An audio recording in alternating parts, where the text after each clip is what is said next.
नमस्कार। फिर से हाजिर हूँ एक नई कहानी को लेकर के। मैं हूँ राज, आप देख रहे हैं हाईवे 33। दोस्तों, आज की कहानी जो हमें मिली है वो है हजारीबाग, झारखंड की। कहानी पुरानी है, लगभग 24 साल पहले की ये बात है। ये जो कहानी हमें भेजे हैं उनका नाम अवधेश है। ये कहानी उनके चचेरे भाई के साथ में घटी थी, जिसमें शामिल भी थे अवधेश जी। तो आइए चलते हैं आज की कहानी में। लेकिन दोस्तों, अगर आप इस चैनल पर पहली बार जुड़े हैं और अभी तक इस चैनल को आपने सब्सक्राइब नहीं किया है तो जल्दी से कर लीजिए और साथ में बेल आइकन को ज़रूर दबाइएगा ताकि वीडियो का नोटिफिकेशन सबसे पहले आपके पास पहुंचे। तो शुरू करें आज की कहानी। दोस्तों, मेरा नाम अवधेश है। ये बात तब की है जब हम जवान थे।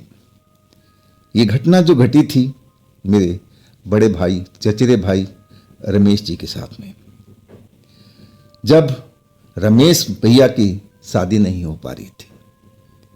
रिश्ते आते थे, रमेश भैया को देख करके रिश्तेदार वापस चले जाते थे, रिश्ता तय नहीं हो पाता था। रमेश भाई परेशान थे। हाँ, कमी थी तभी तो रिश्ते भाग रहे थे। वो कमी थी कि रमेश भाई एक आंख में दिक्कत थी, परेशानी थी, और सबसे पहले नज़र तो उसी चीज़ पर पड़ती थी। तो जो भी लड़की वाले आते थे, अब जैसे ही रमेश भाई को देखते थे आओ वापस लौट जाते थे। अब रमेश भाई बहुत उदास रहने लगे। ना जाने कितना रिश्ता आया, उनके परिवार वालों ने कोशिश किया, यानी हमारे चाचा और हमारे पापा ने, क्योंकि हमारा संयुक्त परिवार था, एक साथ ही रहते थे। अब रमेश भाई का जैसे लग रहा था कि दिल टूट गया है, उदास उदास सा रहने लगते थे। मैं मजाक मजाक में कहता था कि भैया निराश मत हो, अरे लड़की बहुत सारी हैं, कभी तो रिश्ता तुम्हारे लायक आएगा, थोड़ा अपने आप को संभालो, इस उदासी से आप बाहर निकलो। लेकिन रमेश भाई अब ऐसा उदास रहने लगे, जहाँ बैठते चुपचाप बैठते।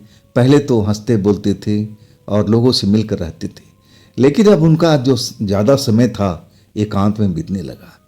वो लोगों के बीच बैठते नहीं थे। चार लोग जहाँ बैठे होते थे तो उस जगह पर नहीं जाते, वो एकांत में कहीं बैठ जाते थे। मतलब उनका जो जीवन था अब एकाकी पद की तरफ लौटने लगा था। ज़्यादा समय ऐसे ही करते थे। शादी का जैसे उनका जुनून था कि मेरी शादी हो जाए, और हो नहीं पा रही थी, यही गम था उनके। अब भगवान ने जैसे भी उनको बनाया था, देखने में तो बहुत सुंदर थे, अब उनकी क्या कमी थी, अब उनके बस की तो बात नहीं थी। आँख जो कुदरती भगवान ने जो पैदाइश दिए थे, अब वही आँख थी। अब रमेश भाई तो एकांत में ज़्यादातर रहना चाहते थे, लेकिन मैं ही उनका साथ नहीं छोड़ता था। वो मुझे मानते भी थे, सगे भाई से ज़्यादा मुझे प्यार करते थे। अब मैं उनको समझाता था कि रमेश भाई आप चिंता मत करो, देखना एक दिन बहुत बढ़िया रिश्ता आएगा, आपकी शादी होगी, अब मैं चलूँगा आपके साथ में, आप थोड़ा टाइम तो दो, देखो कोई ना कोई रिश्ता आएगा ज़रूर। लेकिन उसके बाद रिश्ता आना ही बंद हो गया था। अब जो हमारे परिवार थे कैसे भी चाह रहे थे कि रमेश के शादी हो जाए, अब रिश्ता ढूंढने में लगे हुए थे। लेकिन जैसे रिश्तेदारों को पता चलता है कि लड़के की आंख में दिक्कत है तो वापस चले जाते थे। अब जो रमेश भाई थे, अब उनका समय ज़्यादातर घर में नहीं बाहर ही बीतता था। कुछ देर हमारी नज़रों के सामने रहते थे, अब फिर न जाने कहाँ गायब हो जाते थे। दिन भर गायब रहते थे, शाम तक नजर नहीं आते थे। अंधेरा होने के बाद घर लौटते थे। पूछा जाता था कि कहाँ थी रमेश, तो कोई ना कोई बहाना बना देते। अब लोग जानते थे कि भाई अपनी शादी की वजह से लड़का निराशा में है, कोई शादी नहीं कर रहा है। लेकिन अब मैं इस चीज़ को मानता था कि रमेश भाई के दिल पर क्या बीत रही होगी, और मैं उनको हंसाने का और उनका मन बहलाने की कोशिश करता, लेकिन उससे भी उनका मन बहलता नहीं था। खैर, ऐसा ही चलता रहा था कुछ महीनों तक। अब तो रमेश भाई सुबह उठते और ना जाने कहाँ चले जाते, रात को अब देर देर रात तक लौटते थे, कभी 8 बजे कभी 9 बजे। ऐसा ये पहले कभी नहीं किया करते थे। वो जैसा ही अंधेरे होता था ना, अंधेरा होने के बाद घर से बाहर बहुत कम ही निकलते थे, और खास करके तो अकेले, क्योंकि ये डरते थे भूत प्रेत से। भूत प्रेत के नाम से उनकी हालत खराब हो जाती थी। लेकिन वही रमेश भाई थे कि आज रात को जब लौटते थे तो 8-9 बजे 10 बजे रात को, और वो भी अकेले। क्या अब उनको डर नहीं लग रहा है? ये कुछ मुझे हजम नहीं हो रहा था कि जो लड़का भूत प्रेत से डरता हो और अचानक उसमें ये बदलाव आ गया हो, ये मैं मान ही नहीं सकता था। अब मैं रमेश भाई के ज़्यादातर करीब जाने की कोशिश करता था, लेकिन वो मुझसे बचते रहते थे। लेकिन मैं उनको आसानी से छोड़ने वाला नहीं था। अब मैं उनकी रात जानने का कोशिश करने लगा कि आखिर सुबह निकलते हैं तो दिन भर कहाँ रहते हैं, रात तक कहाँ रहते हैं, रात में लौटते हैं और इसके बाद कुछ घर में जो बना है और वो खाना खाती और फिर सो जाती। यही इनकी दिनचर्या हो गई थी। लेकिन मैं भी जिद्दी इंसान था। मैं उनसे पूछता था कि भाई आप कहाँ रह रहे हो आजकल, किस काम में जाते हो, सुबह निकलते हो और देर रात के आते हो, ये चक्कर क्या है? लेकिन वो मेरी तरफ देखते, हंसते, मुस्कुराते। झूठी हंसी होती थी उनके चेहरे पर, मैंने हमेशा गौर किया था। वो झूठी मुस्कुराहट होती थी। कहते अरे यार मैं घर में क्या करूँगा बैठ करके, मन नहीं लगता तो कहीं बाहर निकल जाता हूँ, खेतों में निकल जाता हूँ, बगीचों में निकल जाता हूँ, और मैं रात को ही लौटता हूँ, मुझे घर में अच्छा नहीं लगता। मैं उनकी परेशानी समझता था कि उनके दिल पे क्या गुजरी है। मैं समझाता उनको, भैया आप इतनी रात को घर से बाहर मत रहा करो, आप तो भूत प्रेत से डरते थे ना, तो अचानक आपको क्या हो गया कि आपको भूत प्रेत से डर नहीं लगती? वो हंसने लगते, कहते ऐसी कोई बात ही नहीं है, मैं कब डरा था भूत प्रेत से? वो झूठी बात पर मुस्कुराते रहते थे। मैं चुप हो जाता। लेकिन मैं अब उनका पीछा करने का सोच दिया था कि आखिर कहाँ जा रहे हैं, क्या करते हैं। लेकिन अब जब मैं सो कर उठता तब तक तो वो गायब रहते। मैं रोज चाहता कि मैं उनका पीछा करूं, लेकिन हो ही नहीं पाता। वो मुझसे पहले उठते और न जाने कहाँ निकल जाते। दोपहर में भी खाना खाने के लिए घर नहीं आते थे। लेकिन जब रात को आए, अब जो हमारे पापा, चाचा, चाची, मम्मी, एक रात बहुत उनसे लड़ाई झगड़ा हुआ कि तू रात भर कहाँ गायब रहता है, दिन में ना सुबह नाश्ता करता है ना खाना खाता है, तो आजकल तू कहाँ खाना खा रहा है, कहाँ रह रहा है, तू ऐसा क्यों कर रहा है? लड़ाई झगड़ा मम्मी पापा से हुआ, डांटने फटकारने लगे। और तब रमेश भैया बोले कि ठीक है मैं कहीं नहीं जाऊंगा, मैं घर पर ही रहूंगा। और इसके बाद सही में 2-3 दिन तो घर पर ही पड़े रहे। लेकिन घर में भी बहुत कम खाना खाते थे, जितनी उनकी खुराक थी उससे भी आधा खाना खाते थे। अब मैं देख देख कर हैरान रहता था कि इनको क्या हो गया है, क्या हो गया इनको, ऐसी क्यों कर रहे हैं, भर पेट भोजन नहीं कर रहे हैं, लोगों से हंस बोल नहीं रहे हैं, अब चुपचाप रहते थे। अब 2-3 दिन तो आराम से रहे। और इसके बाद शाम का वक्त था, मैं बाहर था, अपने दरवाजे के बाहर एक किसी लड़के से मैं बात कर रहा था। अंधेरा होने जा रहा था।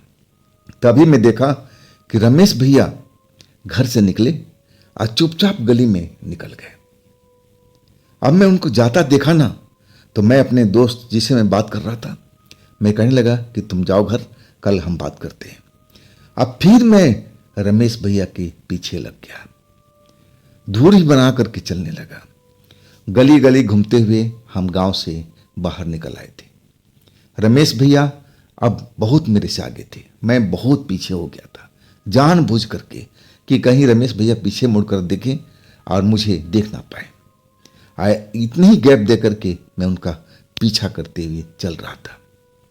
आखिरकार वो हमारे खेतों के अंदर पहुंच गए, जहां पर आम और कुछ और पेड़ लगे हुए थे। और उस एक तरह से छोटा सा बगीचा ही था हमारे खेतों के बीच में। और वहाँ पर एक कुटिया सी बनी हुई थी, झोपड़ी, रखवाली के लिए। जब फसल होता था तब हमारे पापा चाचा कोई न कोई रात में रुकता था। लेकिन अभी फसल का टाइम नहीं था। वो जो कुटिया थी, झोपड़ी, अभी बिल्कुल खाली पड़ी हुई थी। हाँ, जो आम के पेड़ थे, अब वहाँ तो जो भी था वो तो था ही वहाँ पर, लेकिन अभी रखवाली करने का कोई नौबत नहीं थी। अब जो हमारे भैया थे रमेश, अब सीधा उसी बगीचे में पहुंचे। अंधेरा हो चुका है, अब कम से कम इतना तो कि 7-8 बज चुका था जब उस खेत में पहुंचे हम लोग, और सीधा जाकर के झोपड़ी के पास बाहर बैठ गया। मैं भी डरता था भूत प्रेत से, जैसे रमेश भैया पहले डरा करते थे। लेकिन अभी हमारे साथ में थे और वो झोपड़ी के पास बैठे हुए थे। मैं दूर बैठा हुआ था खेतों के अंदर में छिप करके, देखना चाहता था कि आखिर ये रात के टाइम और यहाँ पर किस लिए आए हैं। रमेश भैया कुछ देर तो बाहर बैठे रहे। जब पूरा अंधेरा हो गया, एक तरह से अब सुनसान हो गया हर चीज, और तब वो झोपड़ी के अंदर चले गए। इसके बाद बाहर निकले। बाहर जब निकले तो उनके हाथ में एक थैला था। थैला में ना जाने क्या था, और थैला लेकर के और फिर पगडंडी पकड़ लिया और उधर जाने लगे जिधर गांव का शमशान था। अब तो मेरी हालत खराब हो गई थी कि भाई अंधेरा होने के माने रात के टाइम में ये शमशान की रास्ता क्यों पकड़ लिए हैं। मेरी तो हालत बिल्कुल एक तरह से खराब हो चुकी थी। मैं कुछ देर तक जरूर उनका पीछा किया, लेकिन जब शमशान आने लगा ना तो मैं रुक गया। मुझे भूत प्रेत से बहुत डर लगता था और मैं जाना नहीं चाहता था। शमशान में जानता था कि वहां भूत प्रेत होते हैं। आइए रमेश भाई हमारा बिना डरे हुए और शमशान में क्यों जा रहे हैं, क्या चक्कर है भाई, और वो भी अकेले, और उनके थैले में क्या था जिसको लेके जा रहे थे, समझ में नहीं आ रहा था। मैं रुक तो गया, अब आगे जाने से मुझे डर लग रहा था, लेकिन रमेश भैया सीधे शमशान के पास पहुंच गए। अब गांव का शमशान होता है, वहां कोई बाउंड्री तो होती नहीं है, अब खाली जमीन होता है और वहां पर मुर्दे को जलाया जाता है। वही जगह थी वैसी ही। अब शमशान के बीचों बीच वो पहुंच चुके थे। अब मैं दूर खड़ा हुआ था। मेरी हिम्मत नहीं पड़ रही थी कि मैं जा करके देखूं, लेकिन मैं इंतजार करता रहा कि आखिर गए हैं तो वापस जरूर आएंगे। शरीर में डर भी लग रहा था कि ना जाने कब कोई भूत आकर के मेरे बगल में खड़ा हो जाए, मेरी तो जान निकल जाएगी। मैं बेहद डरा हुआ था, लेकिन मेरी नजरें रमेश भाई की तरफ लगी हुई थी। चांदनी रात थी, आसमान में पूरा चांद निकला हुआ था, चांदनी हर तरफ फैली हुई थी, उजाला सा हुआ पड़ा था। मुझे रात के टाइम में भी अब जो वो जगह थी शमशान मुझे साफ नजर आ रही थी। जो रमेश भाई थे ना, आप जाकर के एक जगह पर बैठ गए थे, थैला उनके हाथ में, और चुपचाप शांति से बैठे हुए थे। मैं घबराया हुआ था। रात ज्यादा अब होने जा रही थी। अब मुझे लग रहा था कि मेरे घर वाले मुझे तो जरूर ढूंढ रहे होंगे, और जब मैं घर पे नहीं मिलूंगा तो वो बेचैन हो जाएंगे। हाँ, रमेश भाई को तो इतना पता था कि वो रात भर इधर उधर घूमते रहते हैं, उनके बारे में तो सब घर वाले जानते थे। लेकिन जब मैं घर में नहीं मिलूंगा तो हमारे परिवार तो पागल हो जाएगा, मेरे मम्मी पापा सब मुझे ढूंढने निकल जाएंगे। अब बिना बताए मैं आ चुका था। मैं इस चीज के लिए भी परेशान था, लेकिन रमेश भाई को देखना भी था कि आखिर ये शमशान के अंदर में आकर के क्या कर रहे हैं, क्यों इनको डर नहीं लग रहा है। जो पहले जरा सी बात पर डर जाते थे, घर से अकेले नहीं निकलते थे, और आज शमशान के बीचों बीच बैठ करके आराम कर रहे हैं। क्या हो रहा है इनके साथ में। कुछ टाइम तो ऐसे ही व्यतीत हुआ। मुझे लगा कि अब इनकी मानसिक अवस्था है ना, वो थोड़ा विस्तृत हो चुकी है। अब इनको इलाज की जरूरत है, इलाज की जरूरत इनको जरूर है, तभी तो ये शमशान में जा करके एकांत में बैठे हुए हैं। अब ऐसे इंसान को आप क्या कहोगे। लेकिन मेरी जो सोच थी बिल्कुल गलत थी। मैं देखा कि अंधेरे में से एक औरत निकल करके, अब चांदनी की जो चांदनी थी, जहाँ चांदनी को उजाला हो रहा था, और उसके अंदर आई, सफ़ेद कपड़ा चमकता हुआ दिखाई दिया। अब मैं एकदम हैरान रह गया कि भाई शमशान में ये औरत कहाँ से निकल के आ रही है सफ़ेद कपड़ों में, और भी उस जगह पर जहाँ शमशान में कोई रहता नहीं है, लेकिन वहाँ हमारे रमेश भाई मौजूद थे। ये क्या चक्कर है भाई, कौन है ये औरत? अब मेरी जिज्ञासा तो बढ़ चुकी थी। मुझे अब डर नहीं लग रहा था, मैं अब जानना चाहता था कि रमेश भाई के पास में औरत क्यों आ रही है। और सही में वो अंधेरे में से चांदनी में निकल के आई। इसके बाद उसका कदम जहां रमेश भाई बैठे हुए थे, अब उस तरफ हो लिया था। और देखते ही देखते वो रमेश भाई के पास पहुंच गई थी। रमेश भाई अब उठ करके खड़े हो गए थे, और जो थैला लिए हुए थे अब उस औरत को पकड़ा दिए। ना जाने उस थैले में क्या था, और उस थैला देख करके औरत थोड़ा अब कुछ रिएक्ट किया होगा, हाथ ही हिल रहा था, आवाज़ तो मुझे सुनाई नहीं पड़ रहा था। अब फिर दोनों के दोनों उसी जगह पर बैठ गए।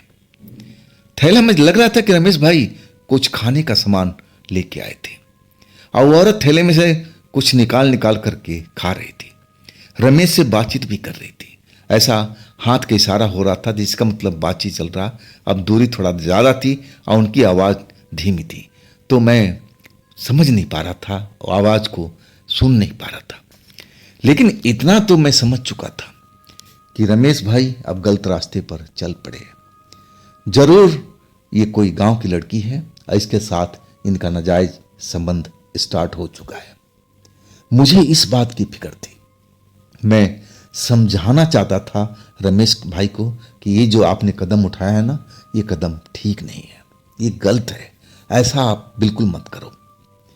लेकिन अब उस जगह पर मैं जाना भी नहीं चाहता था, क्योंकि अभी औरत बैठी हुई थी, रमेश भाई के साथ बैठ करके बातचीत कर रही थी, और जो रमेश भाई थैले में लेके गए थे और उसमें से ना जाने क्या रखा हुआ था, जिसको निकाल करके बड़े चाव से खा रही थी। आखिरकार शायद उसका खाना खत्म हुआ। अब फिर रमेश भाई का हाथ पकड़ा और दोनों लोग अब अंधेरे की साइड में चल पड़े। अब तो मेरी हालत खराब हो गई। वैसे तो मैं समझ गया था कि उनका अब इरादा क्या होगा, एकांत में शायद जाना चाहते थे। अब मैं वहीं बैठा इंतजार करता रहा। 10 मिनट बीता, 15 मिनट बीता, आधा घंटा बीता, करीब 1.5 घंटा बीत चुका था। अब ना तो रमेश भाई लौट रहे थे, ना उस औरत की मुझे कोई सुराग नजर आ रहा था। तो आखिर अंधेरे में कहां जाकर के खो गए रमेश भाई? क्यों नहीं आ रहे? इतना टाइम क्यों लग रहा है? कहां चले गए? मैं अब थोड़ा डर रहा था, क्योंकि उस जगह पर अब रमेश भाई दिख नहीं रहे थे। मेरा हौसला जो था टूट रहा था। हाँ, तभी जो मेरा कुटिया था, जहां पर बगीचा था, शायद वहां पर हमारे जो पापा थे, चाचा थे, अब वो पहुंच गए थे। आवाज लगा रहे थे मेरा नाम ले ले करके, अवधेश अवधेश, रमेश रमेश, क्या तुम लोग आसपास में कहीं हो? मैं आवाज को पहचान गया कि अरे ये तो मेरे पापा का आवाज है, मेरे चाचा का आवाज है। ये लोग को कैसे पता कि हम लोग इस जगह पर आए हुए हैं? मैं कभी शमशान के साइड में देखूं जिधर हमारे भैया रमेश गए हुए थे उस औरत के साथ में, क्या उनको आवाज नहीं आ रही होगी पापा की, चाचा की? उनको सुनाई नहीं पड़ रहा है कि पापा चाचा पुकार रहे हैं? अब मैं भागता हुआ पीछे लौट गया, उस कुटिया के पास पहुंचा जहां चाचा पापा खड़े हुए और हम दोनों भाइयों का नाम लेकर के पुकार रहे थे। अब शायद उन्होंने मुझे देख लिया था पगडंडी पाते हुए और पुकारने लगे, अवधेश अवधेश तुम हो क्या? रमेश कहाँ पर है? मैं दौड़ता हुआ अपने पापा के पास जा खड़ा हुआ, चाचा भी साथ में खड़े हुए थे। कहने लगे, बेटा तुम और रमेश कहाँ आ गए हो? मैं समझ नहीं पाया कि आखिर मेरे पापा को, चाचा को कैसे पता लगा, और वो वक्त नहीं था ये सब बात करने का। अब मैं बताने लगा कि पापा रमेश भैया शमशान के साइड में गए हुए थे। मैं उनको जाता हुआ देखा तो मैं भी पीछे पीछे लग गया था। मैं जानना चाहता था कि रमेश भाई कहाँ जा रहे हैं। उनके हाथ में एक थैला भी था। पूरी कहानी अब मैं अपने पापा को, चाचा को बता दिया। जब मेरी कहानी खत्म हुई, बात खत्म हुई, तो दोनों लोग, पापा भी अब उदास थे, चाचा भी अब वो भी निराशा में थे। अब उनका चेहरा मुरझाया हुआ, लेकिन पापा जोर जोर से पैर पटक रहे थे। अब शायद उनको गुस्सा आ रहा था। चाचा से कहने लगे कि देख, मैं तेरे को बोला था ना, इसका इलाज करा, इसका इलाज करा, लेकिन तू तो समझता नहीं बात को। आखिर बात यहां तक पहुंच गई ना। देख, शमशान में आजकल जाकर के बैठ रहा है और न जाने किस औरत की संगत वो पकड़ रखा है। अब हमारे पापा चाचा पर गुस्सा हो रहे थे। चाचा सारी बात को सुन रहे थे, सर झुकाए हुए। अब जो चाचा थे अब मुझसे वो पूछने लगे, तुझे पता है ना किस तरफ रमेश गया है उस औरत के साथ में? मैंने बोला हाँ चाचा, चल मेरे साथ में। मैं डर गया। इन चाचा, शमशान पार करके जाना पड़ेगा। वो कहने लगे चल ना, मैं साथ में हूं ना तेरे साथ में, तेरे पापा भी तो हैं, डर क्यों रहा है?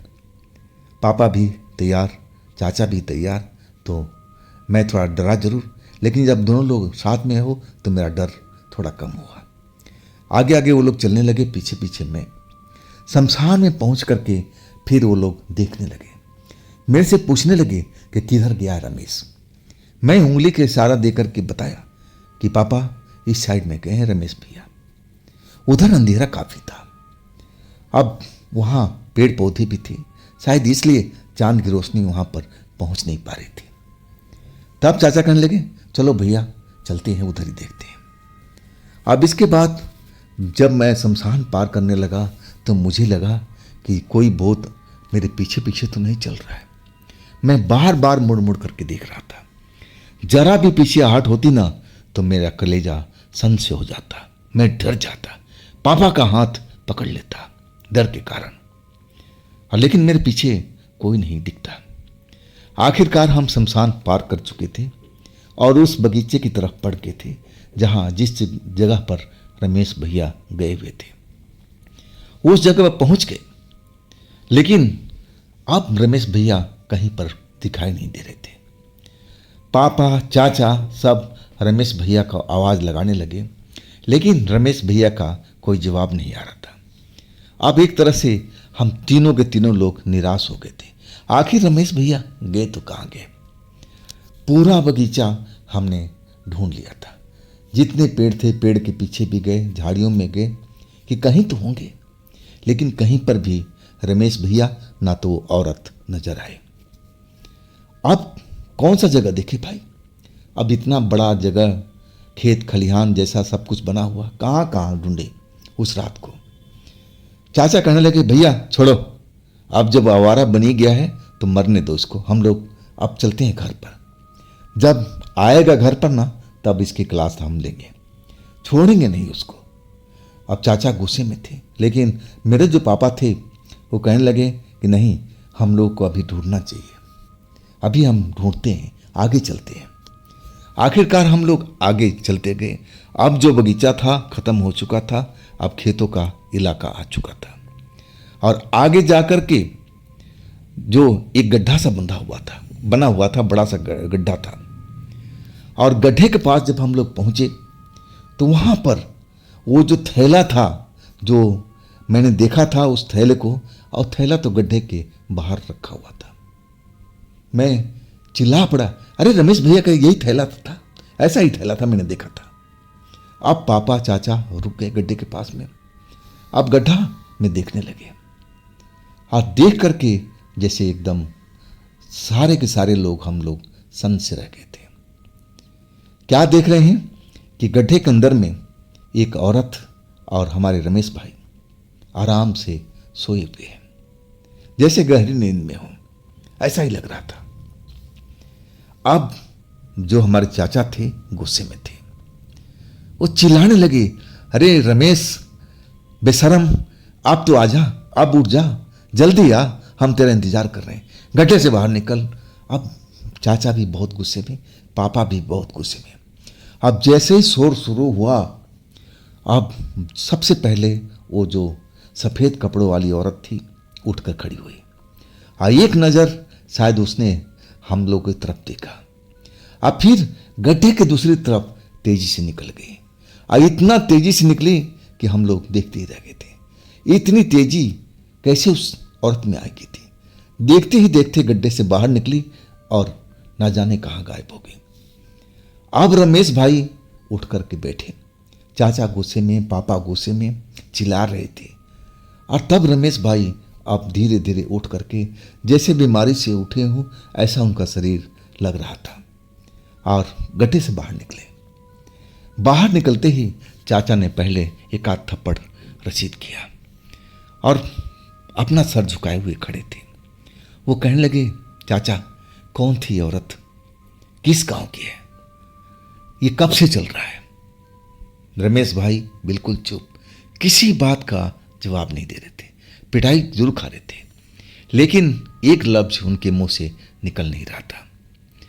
पापा भी बहुत पूछे कि बता कौन है ये औरत, कब से तेरा चक्कर चल रहा है, लेकिन कुछ भी नहीं बताए।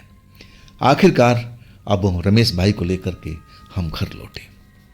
कमाल की बात है कि चाचा की इतनी पिटाई देने के बाद भी रमेश भाई ना तो रो रहे थे ना कोई रिएक्ट कर रहे थे, चुपचाप बिल्कुल स्थिर थे, जैसे पिटाई से उनको कोई फर्क नहीं पड़ा हो। अब घर में लौटे, घर के सारे लोग इंतजार कर रहे थे और सारी जो बात थी अब सारे परिवार को बताया गया।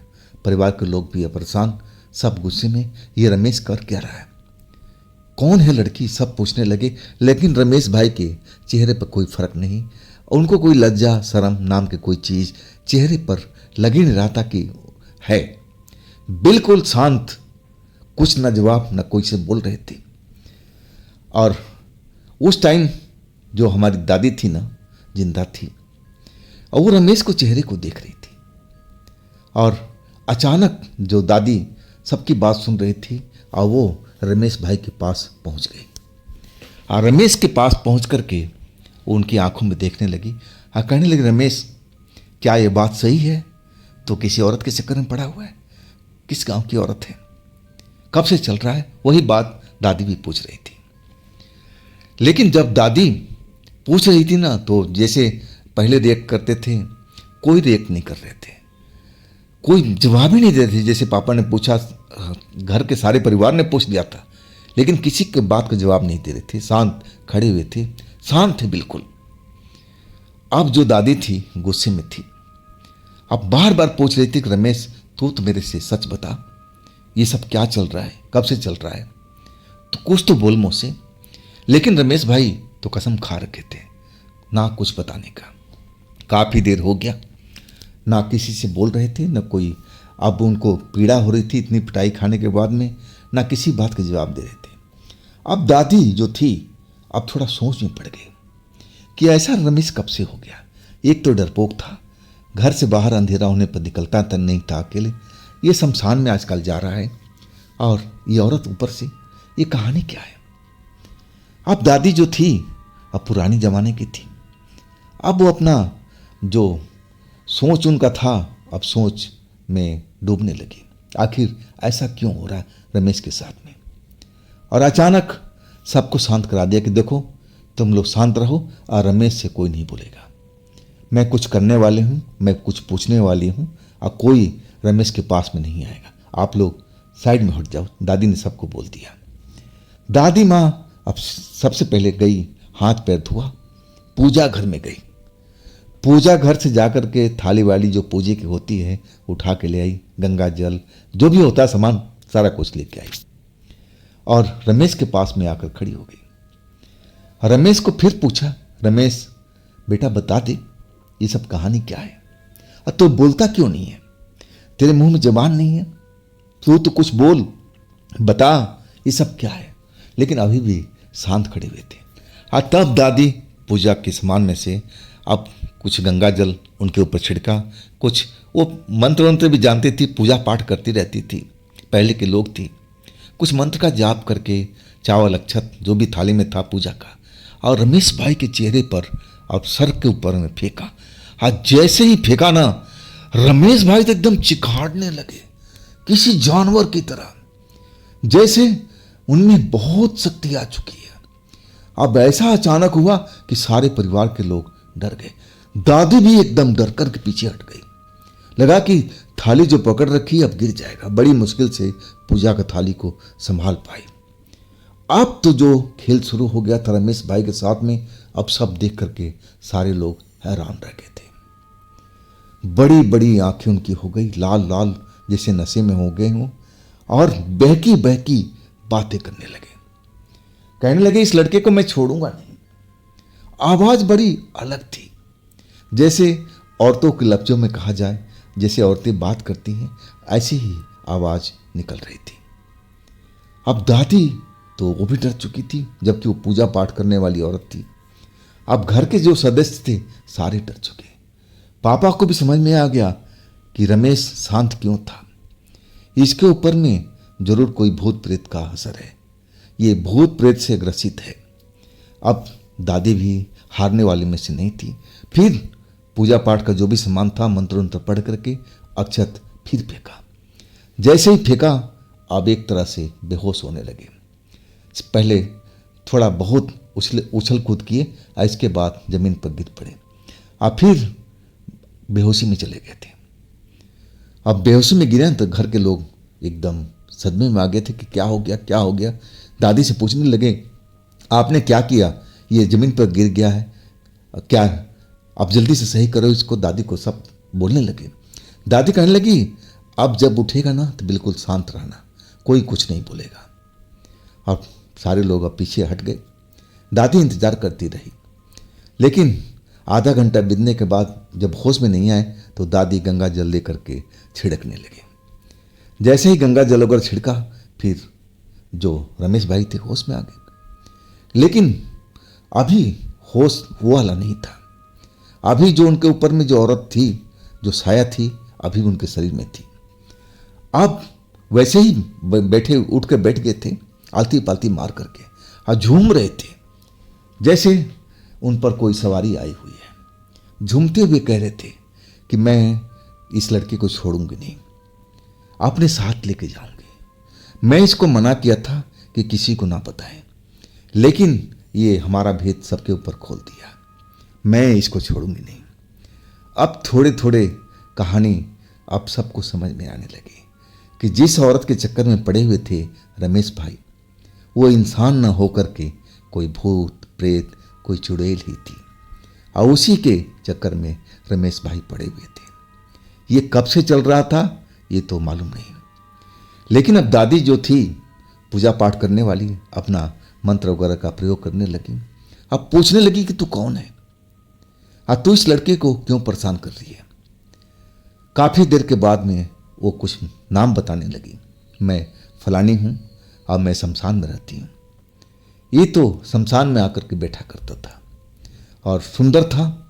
आँख जरूर थोड़ा खराब है, लेकिन चेहरा तो सुंदर है ना।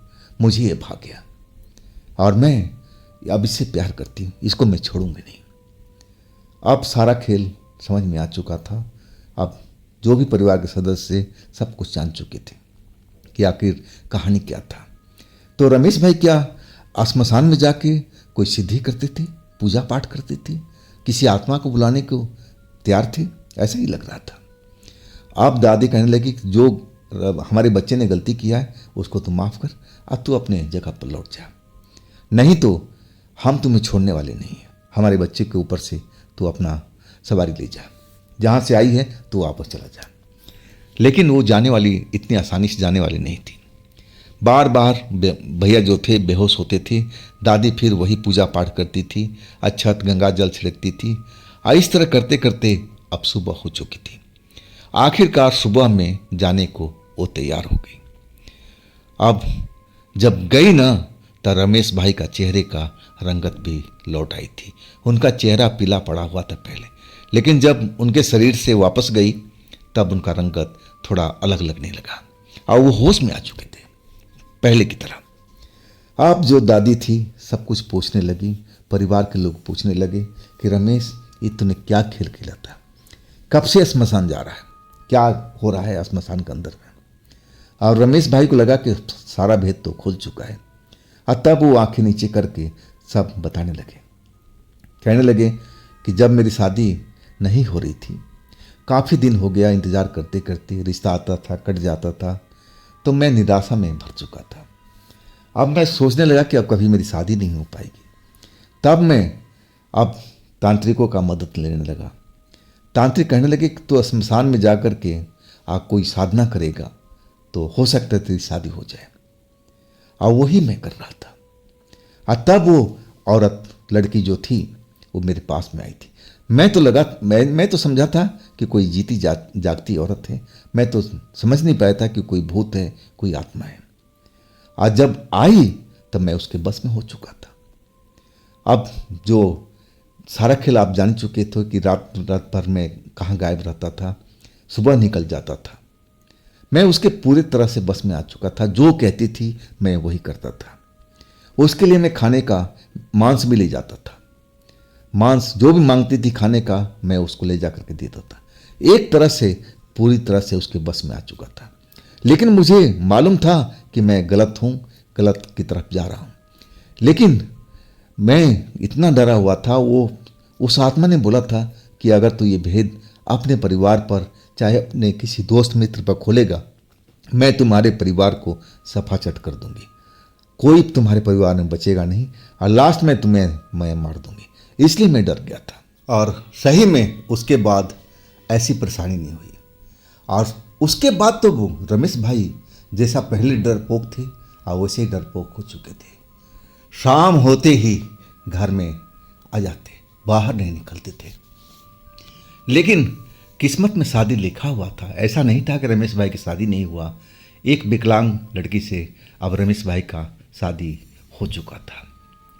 अब रात के टाइम जब भी बाहर निकलते ना, कहीं जाना होता था तो मुझे ज़रूर बुलाते थे, अवधेश भाई चल चलते हैं।